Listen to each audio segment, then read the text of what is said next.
พุทธเจ้าแห่งเราตนนับประเสริฐอยู่สถิตสำราญในป่าเจตวันนาอาลามเมื่อนั้นเจ้าภิกขุทั้งหลายก็มาพุทธสาโจตนาซึ่งกันไปมาว่าอาวุโสบูลาเจ้าตั้งหลายส่วนนาว่านางปัตตาจลาไตพัดภาคจากลูกผัวโตนแล้วพ่อแม่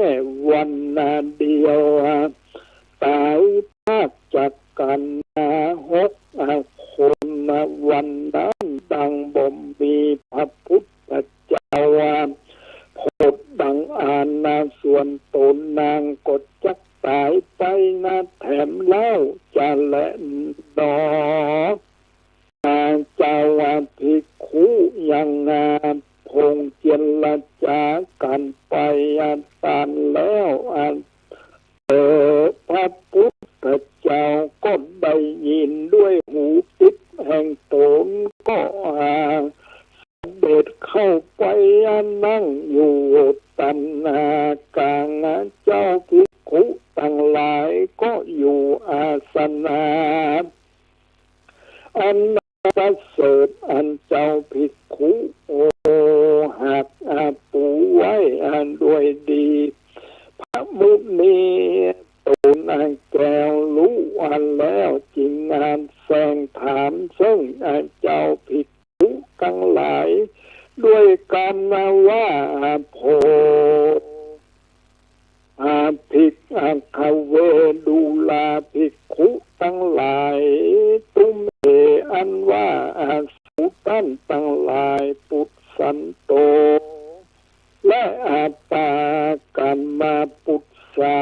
โจตนาอายะมะยังซึ่งกันไปมาเยกัตถางด้วยกัตถากันนาจาเรื่องอันใด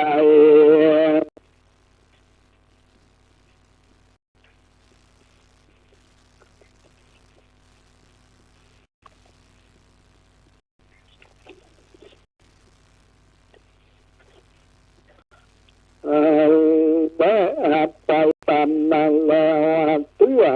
หันกูพระตัทธากันตะมาจนเสียลวดยังอยู่นิจาตะตาในกันละนั้นเจ้าภิกขุทั้งหลายก็ยอมือไว้ว่าข้าแก่พระบาทสัตตัญญูผู้ข้าก็มาพุทธสาโจตนาซึ่งกันไปมาด้วยเรื่องนางปัตตาจลาอันมีพ่อแม่ลูกผัวพี่น้องหากตายวันนั้นเดียวกันดังว่าบ่มีพุทธเจ้าโพดส่วนตนนางก็ชักมวยมรณะไปแต่และที่นั้นพระพุทธเจ้าก็แย้มไขหัวสันหน่อยนึงแล้วว่าจริงกล่าวเป็นกุลุกาแก่เจ้าภิกขุตั้งหลายเป็นกันทาว่าหันนันตาโพภิกขุดูกลาภิกขุตั้งหลายนางปัตตาจลาผู้เป็นทุกขเวทนากันด้วยลูกผัวนั้นบทเต้ามีในกาลบัดนี้บ่มีนาอุเพปิแม่นในกาลเมื่อก่อนก็ยังมีและอากาศนั้นแล้วก็ตุเถภาวะอยู่บ่ปาเพื่อหนักใจหาเล็ดเหตุเจ้าภิกขุ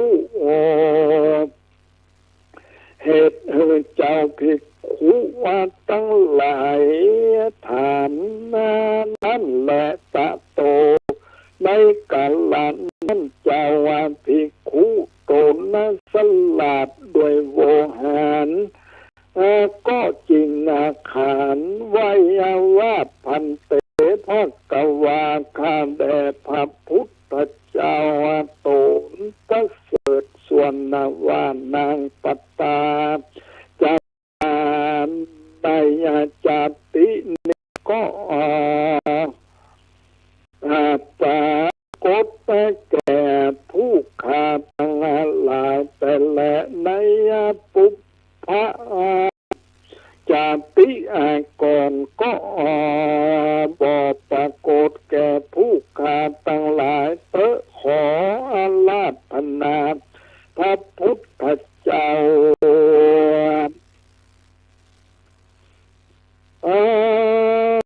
ตนประเสริฐจุงบังเกิดนามหากรุณาจุงเทศนาแจ้งงานแก่ผู้ขาตั้งงานหลายผู้ขาก็ขอฟังบัดนี้อะไรตะตาในกาลนั้นภักกวาอันว่าพระพุทธเจ้าจิเทศนาเป็นคาถาว่าโพภิกขเวปุพเพจิอาลาภาหุปตาจัลลาจาโตอุอันตปฏิสุนาคิอาเตนาลิยังเตนาลิยังดังนี้เป็นต้นแล้วภิกขเวดูลาภิกขุทั้งหลายจงจักฟังอย่าง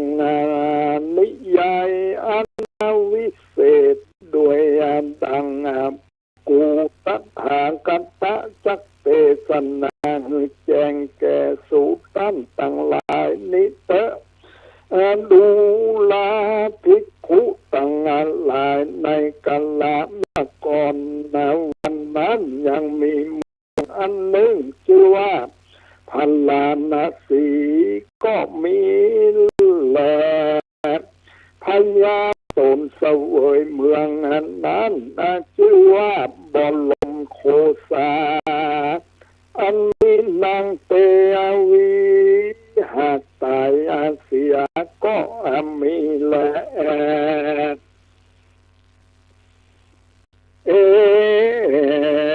โกปุริโสยังมีใจผู้หนึ่งมันก็ไปหามันก็ไปฟันไล่อยู่วันออกเวียงงานที่นั้นกายนักมันก็เลี้ยงมาแม่ตัวหนึ่งอยู่ในไร่ที่นั้นแลมันก็จังยังหมาตัวนั้นมากนักมันก็บอกกินข้าวก็บุตติอยู่ตั้งวันบอกขาดกันว่าข้ามมาแล้วมันก็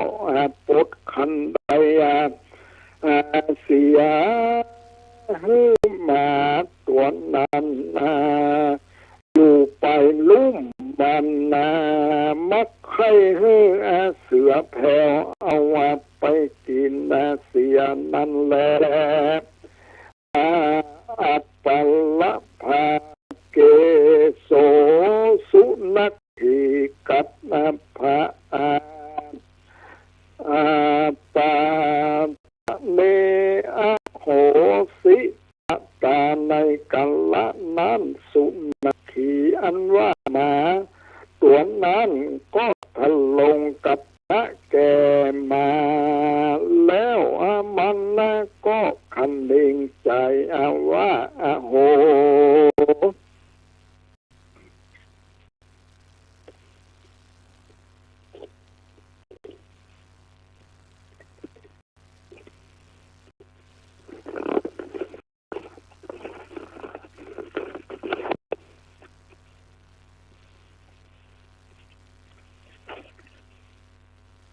อา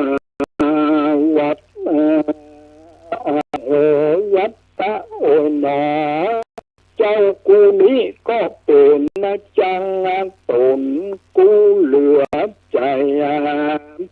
สัตว์ในสัตว์ในสัตว์ในในโลกานี้จักนั้นทุกเป็นดังกูนี้ก็หาบทใด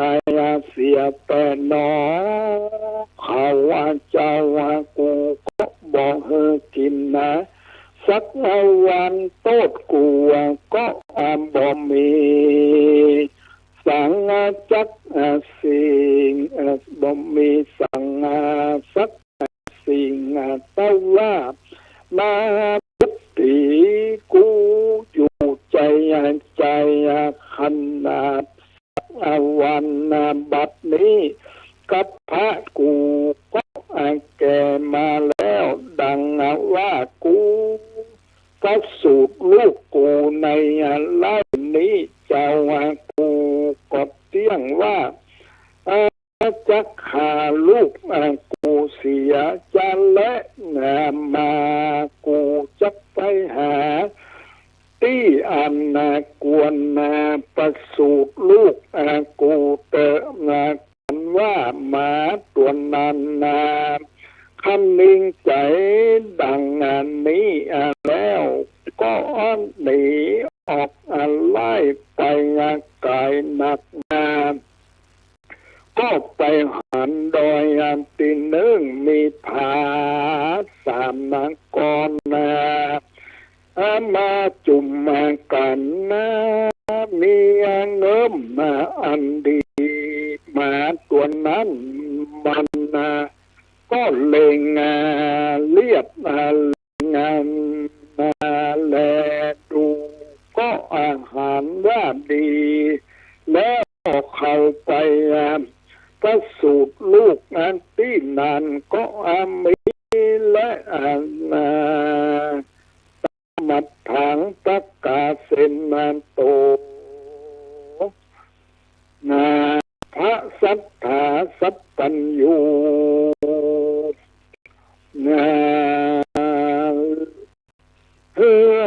โลกบัพปัญญูลีโลกโพธ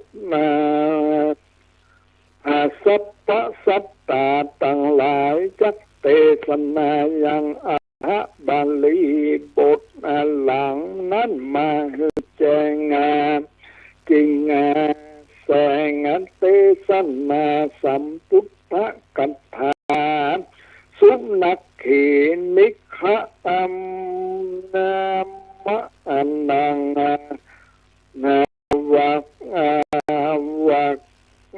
วักเกนะเตวะนาลิยัง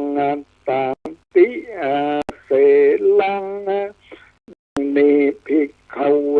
ดุลาภิกขุตั้งหลายในกาลเมื่อมาตัวนั้นประสูติก็บังเกิดได้ลูกเป็นคนสองคนเป็นผู้ยิงตั้งสองหันและสามสุนัขถีอันว่ามาตัวนั้น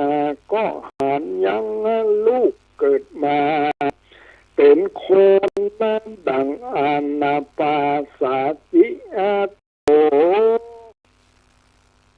ก็มีใจจมชื่นยินดีมันก็ไปแสวงหาลูกไม้อันหอมหวานมาหม่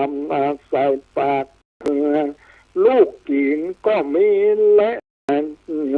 จับลาง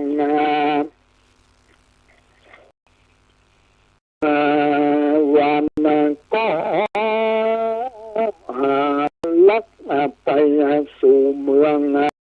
คนนั้นตัน กำลังแห่งโสนกันว่าไป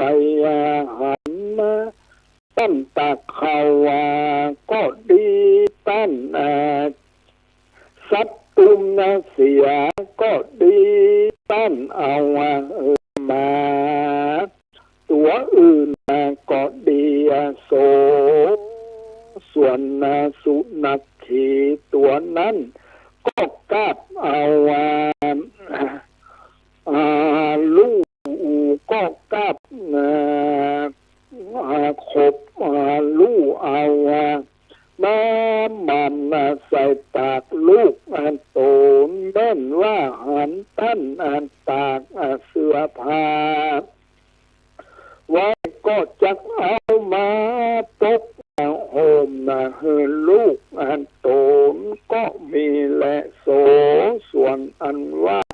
หมาตัวนั้นก็รักษาลูกโตนจุวันจุคืนใจ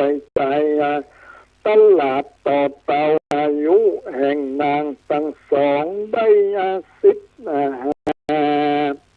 ปีก็มีแหละกันว่าหมาตัวนั้นไปหากินอาหารในป่าไปพบใส่ขี้เพิงขี้ยาเขากวางนอนแลดงาจ้างก็ดีก็กล้าเอามาไว้เหือลูกแห่งโตนก็มีแหละโส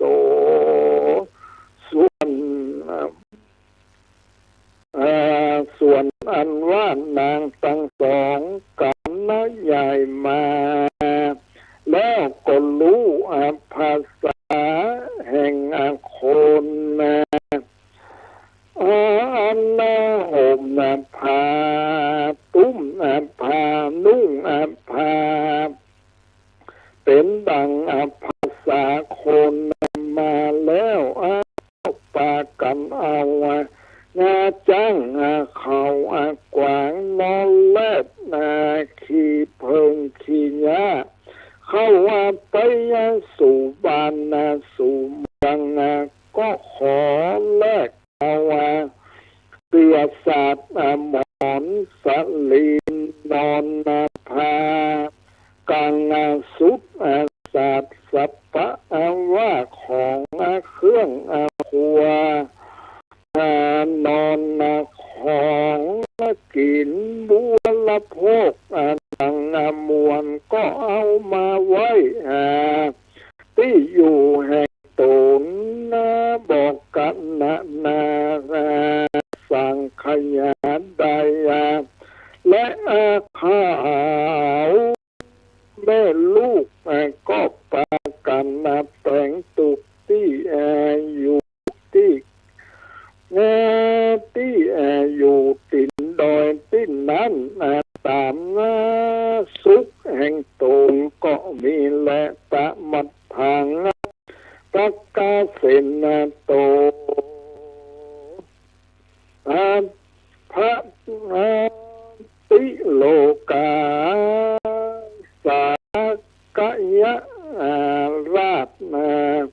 จักเตสนาบุพพะจาตไปหลังมาแจงจริงแสง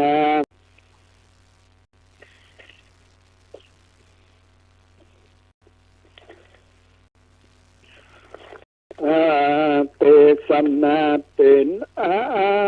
ภิสัมพุทธกัตถาว่าเทวนาลิติสวา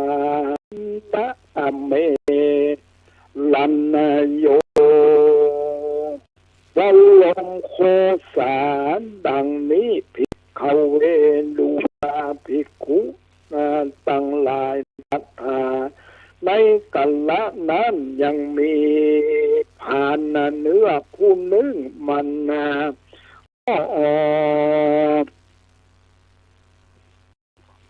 อาจจะเดินเอวตาเพื่อแสวงหาเนื้อในตาก็มาลอดมาถึง ดอยนาอันนาที่มาอยู่ก็มาหันใส่นางตั้งงานสองนั้นก็สติสลมเสีย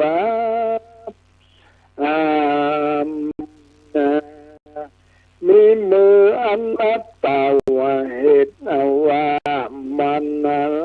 ในเหตุว่าปืนหลุดออกจากมือไปลวดลืมสติก็ลืมสติเสียบ่รู้โหนนั้นตายโหนบ่รู้โหนตายโหนเหนือเหตุว่าได้หันนางทั้งสองพี่น้องงามเหลือประมาณลืมสติสลบเสียเพื่ออันและกันว่ามันตั้งสติอันใดแล้วก็คันนิ่งใจกันกูไปรอดบ้านแล้วกวนกูจักไปสาพญาเจ้าเมืองมาเอานางทั้งสองนี้ไปเป็นเทวีดีแต่และกันว่าหนึ่งใจดังนี้แล้วก็กดหมายไว้แล้วหนีไปด้วยลำดับข่าวต่างก็ไปถึงบ้านโตนแล้วก็ฟู่จากับด้วยลูกเมียแห่งงานโตนว่ากูพี่ไปหันนางตั้งสองพี่น้องตั้งกลางป่าที่นันงามเป็นดังเทวดาอันอยู่จันทราปุณและนาดาว่าอันวันผู้ที่จักไปไว้สาพญาเจ้ามาเอามาเป็นเทวีเสียก่อนและนาสาละยาในคืนนั้นโสลาจาอันว่าพญาเจ้าก็หันนิมิตถ้าฝันว่ายังมีใจผู้หนึ่งก็นำเอาแหวนสองกวงมาถวายพญาก็รับเอาพอดูก็เป็นแก้วแต่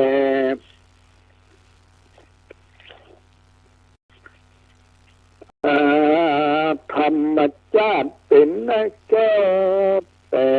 ธรรมดาแก้วลูกนั้นเป็นแก้ววิเศษมีก้าแก่นแปลง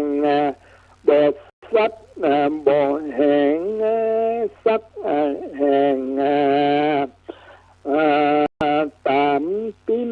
แต่งธรรมดาในแก้วลูกนั้นมีวันบ่สองแห่งไปกายสั้นแตกสั้นในบ่ใสส่องแจงพญาจึงเอาแก้วอันดีมาสุดนิ้วกุลีก่อนแก้วลูกนี้ชื่อว่า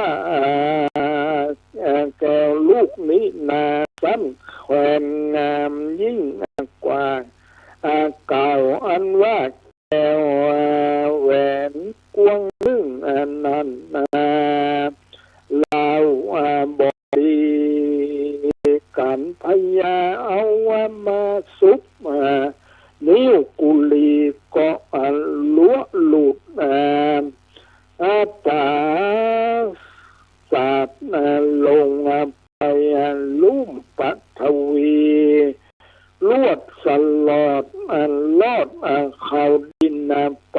พญาเจ้าก็ซ้ำจำคนคุดคดเอา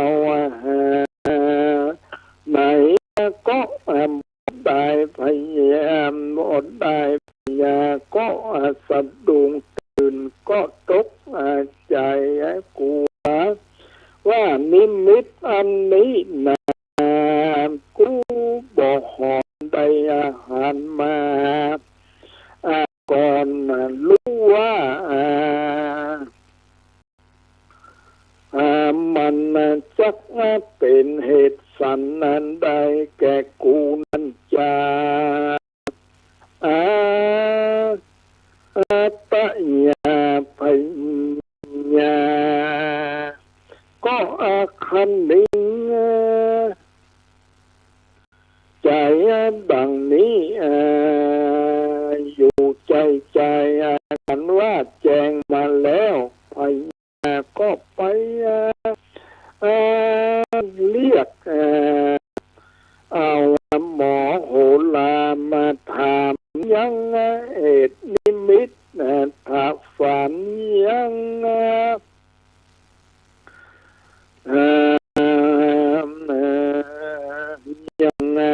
ไปตามมาแล้วเตื้อยามนึงก็มีพานเนื้อมาปรากฏในปราสาทก็มาขับเอาไว้บอกกิยาอาการนั้นอาการดังกล่าวที่นั้นพญาก็มีใจบานโจจื้นยาวเพราะว่าจักใดน้องนาวกอดคอนางโจมจูบแก้มก็ย้ายแย้มคาง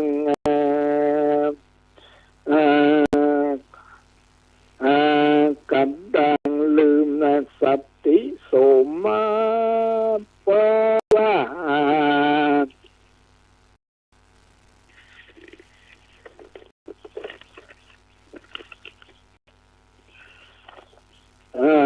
เป็นนั้นดังคนบา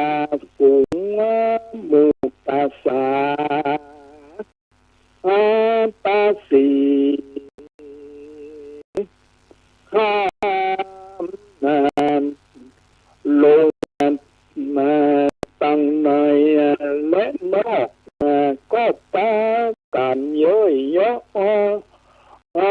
ละดุเล่นใครหัวว่าพญาเราวันบาเพื่อว่าตัณหามีมากเพราะว่าได้ยินเพื่อนวัยสาว่านางงามสองพี่น้องอยู่ในป่าเต้านั้นแหละก็เอาว่าใครอันใดกันว่าได้หันลูกหนอไทยนางงามสักปันนั้นใดก็เหลือกว่านี้ตอนนั้นแหละเมื่อนั้นคนตั้งหลายก็จิงตากันใครหัวพญาจนน้ำตาปอยาก็มีและโสลาจาอันว่าพญาก็มี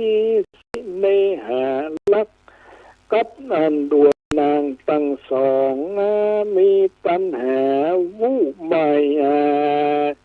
เป็นนาโตนามีใจ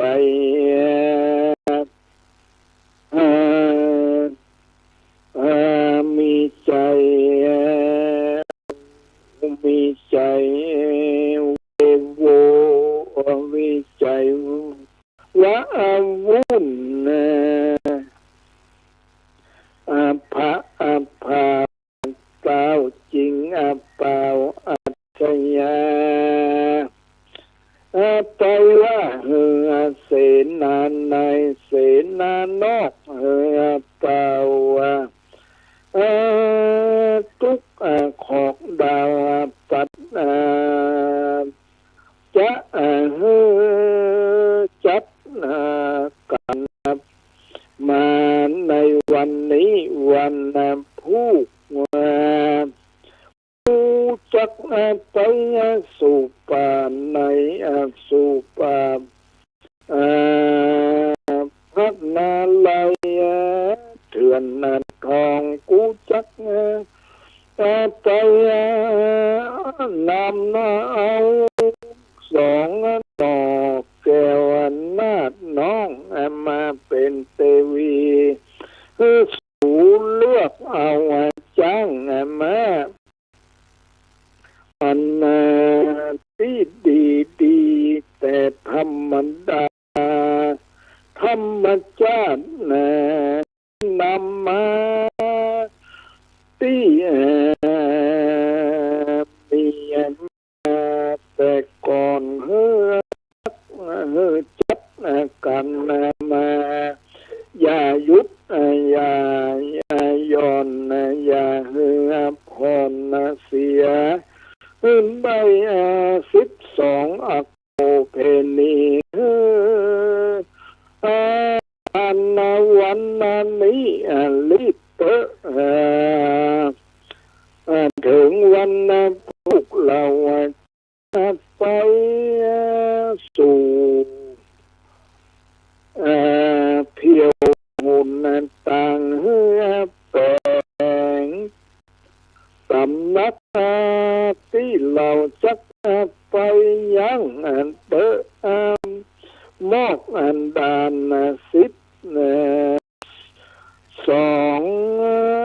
12แปลงและ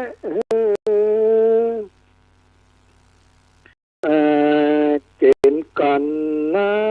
หลายหมู่ผัวบ่อยู่ก็เมียไปเพื่อนเฮยกันว่าพญาตั้งอาสยาดังนี้แล้วก็ลุกนั่งนอนยืนเตียว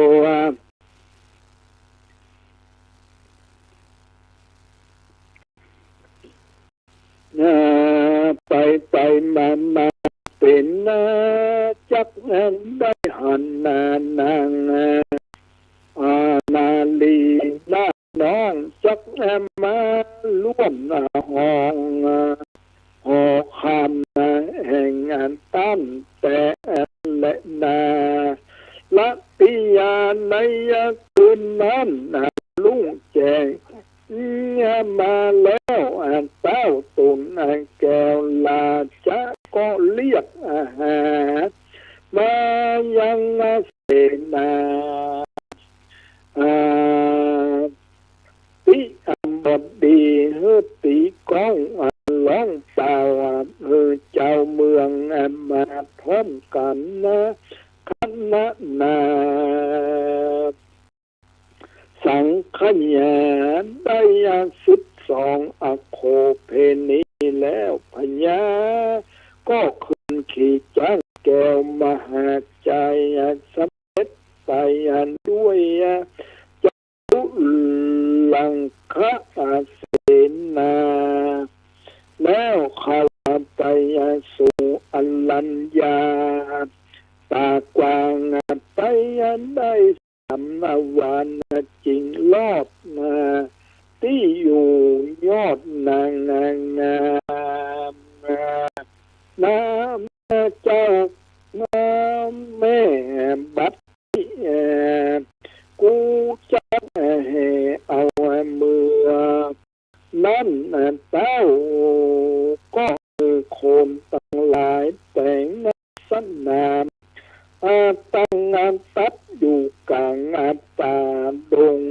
ที่นานหันและเมื่อนั้นพญาผ่านนาจริงวิยาศาสตร์พระพญาว่าขาเตอาคาแต่มหาละจะเจ้าผู้ขาขอไปยังก่อนนับเพื่อหัวนางงานตั้งงานสองหนีเสียที่อยู่คากลัวจอมงานใจบดได้เอามาเป็นเมีย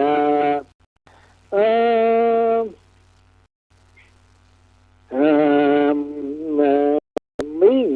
แกว่าเตรียมคิดผู้ขาขอเอาลิปนไป300แห่รักษาละวังว่าเฝ้ากวนนางนอนนาหกหนีไปพญาจิงกาว่าดี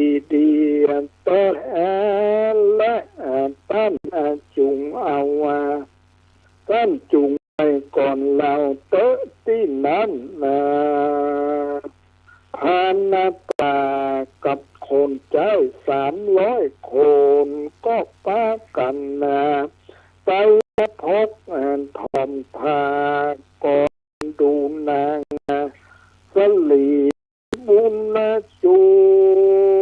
พี่น้องก็ได้ยินเสียงตีนผ่านกองมโหรีกองเรืองนั้นตัวตองดอยดงนวลนงนาดน้อง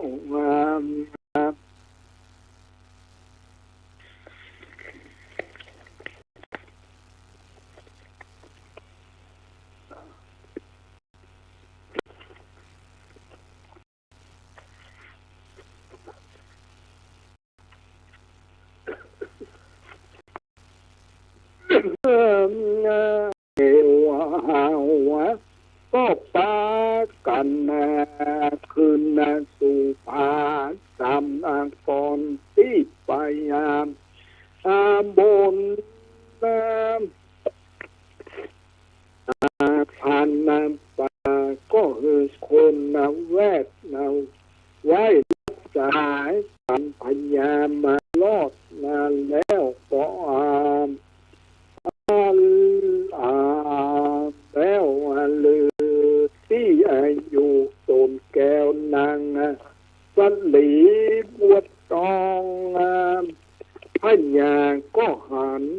ที่อยู่ที่นอนอันเป่าตามเป่าเป่าเต็นตามพันบอกเราจุอันเมื่อนั้นพญาก็อาหารพานป่าเหลียวมาพญาก็เข้าไปกายก็หันใส่นางนับไทยนับไทยลีอยู่บนดอยหันป่าก็ว่าขอพระเจ้าฟ้าจุงก็คืนไปตนเดียวพระบาทตนเดียวพระบาทก็น้องก็หน่วงเดียวเอาสองน้อยนาดลงมาตาม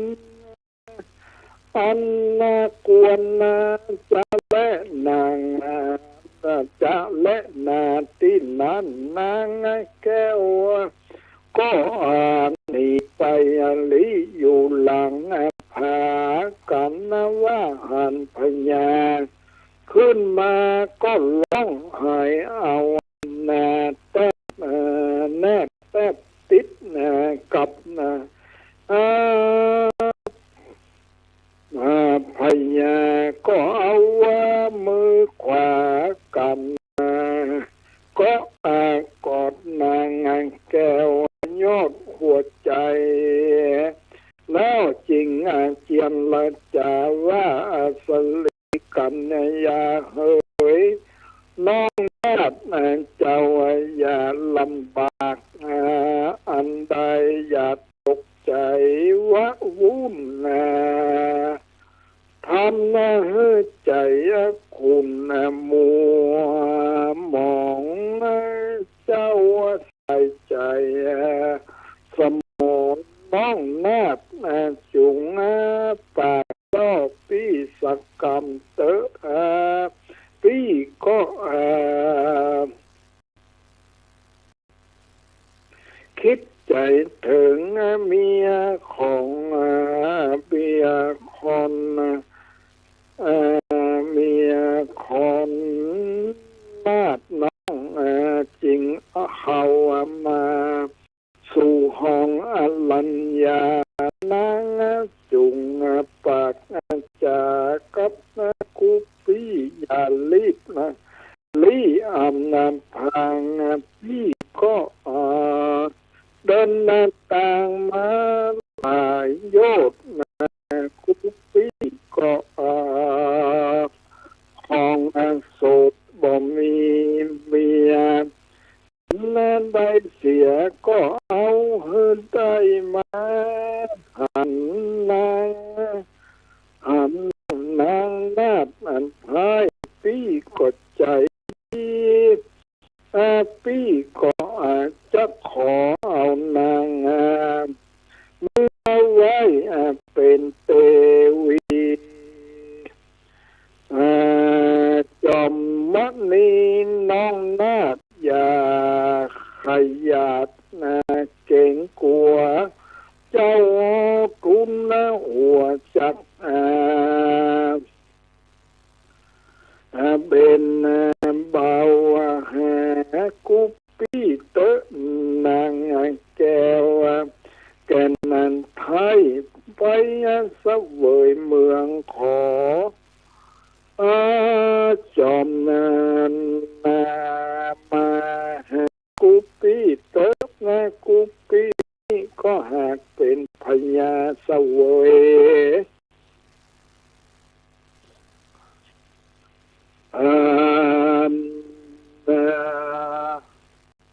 ขอนางแก้วน้อยแห่งปีอยากได้กัวปีจักเอาเจ้าทุนเจ้าทุนเราทุนวันนี้ถึงวันผู้ถึงวันนี้ถึงผู้วันจักเอาไปจักเอาวันผู้นั่นพี่ก็บอกเปิงใจพี่ก็กึดถึงอยู่ใจกึดถึงนางแก้วแก่นไทยไปเสวยเมืองเสวยเมือง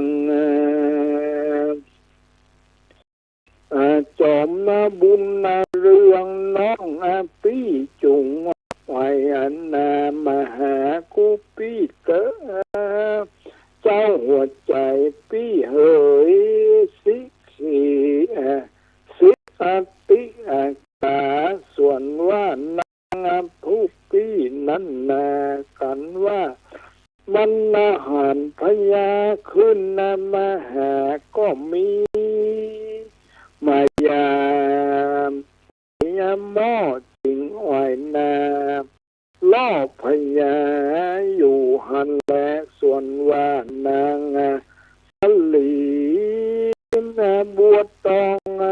ผู้น้อง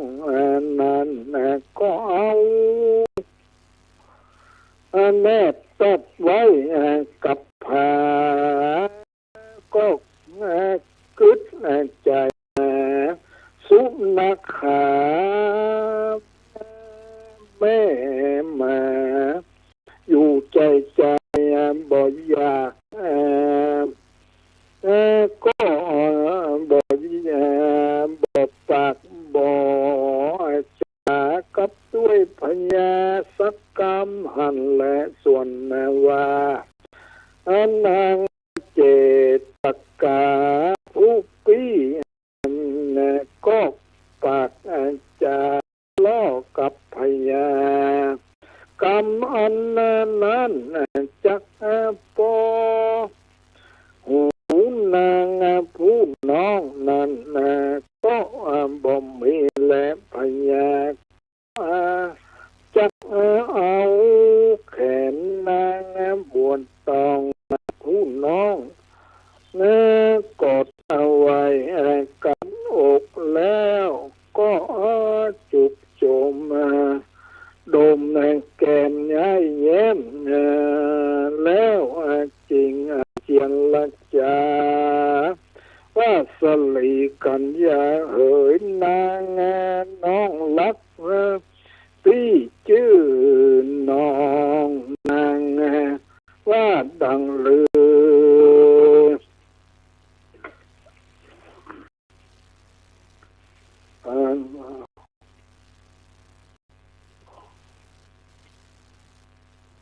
ว่าน้องนางอันน้ำว่าน้องนางพี่นั้นเอาละวันนี้ครับอันใดนะไปเทศนามาในเรื่องนี้ยังไม่เกี่ยวกับยังนั่นเรื่องยังได้ไปยังคิดว่ายังกึ่งอยู่นะแต่ว่ายังเวลาเหลืออยู่สัก5 นาทีอันนี้เรื่องเกี่ยวกับบรมโคสานะคนก็ไปเอาเนี่ยไปเอาเนี่ยลูกของหมานะเป็นคนนะเป็นคนเกิดมาเป็นคนแต่เป็นหญิงติ้งงาม2 พี่น้องนี่นะ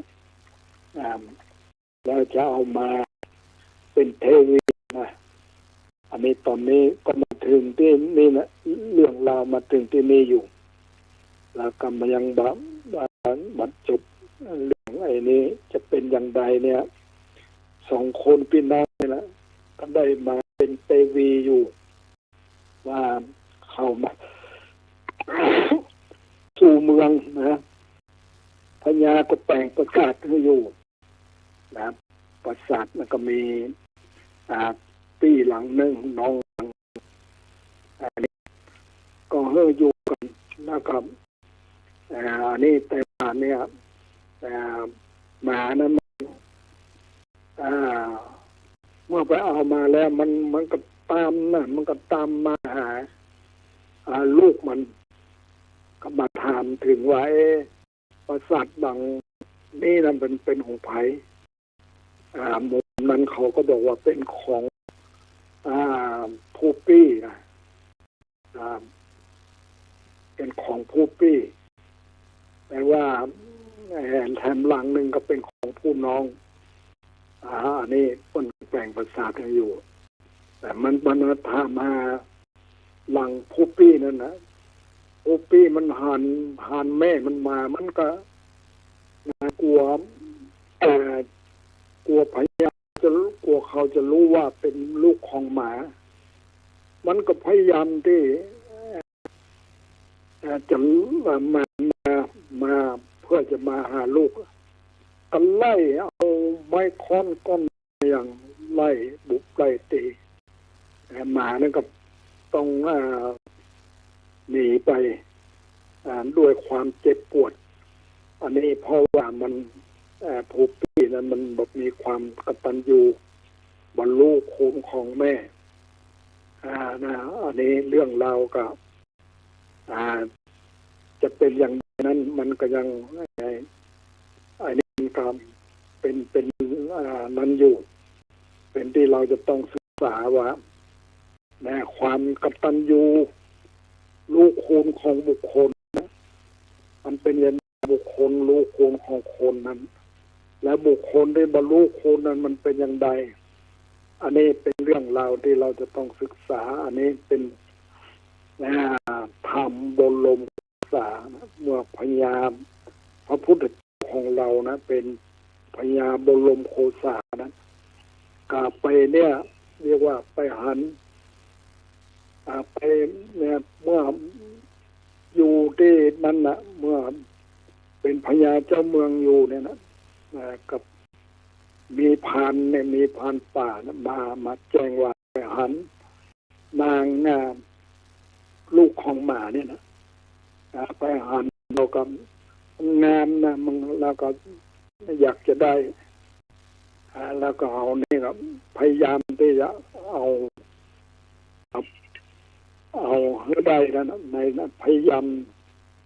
ในผ่านเนี่ยก็ช่วยพญาเอาไปคือว่าเอา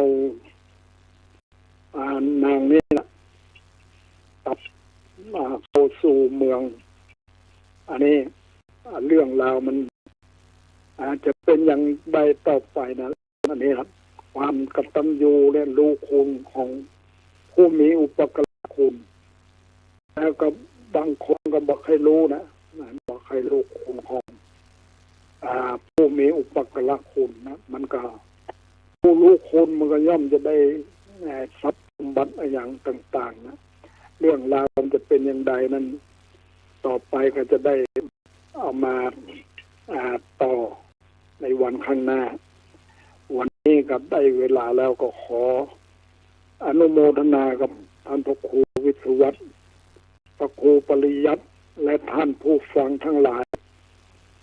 เรื่องเนี้ยเรื่องเกี่ยวกับบรมโคสาเป็นเรื่องราวที่ต้องศึกษา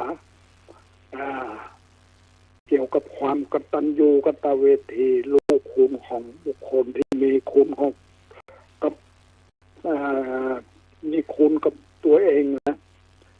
วันนี้ขอได้เวลาเราขออนุโมทนากับท่านพระครูทั้งสองและท่านผู้ฟังทั้งหลายก็ขอให้มีความสุขความเจริญโดยทั่วหน้ากันขออนุโมทนา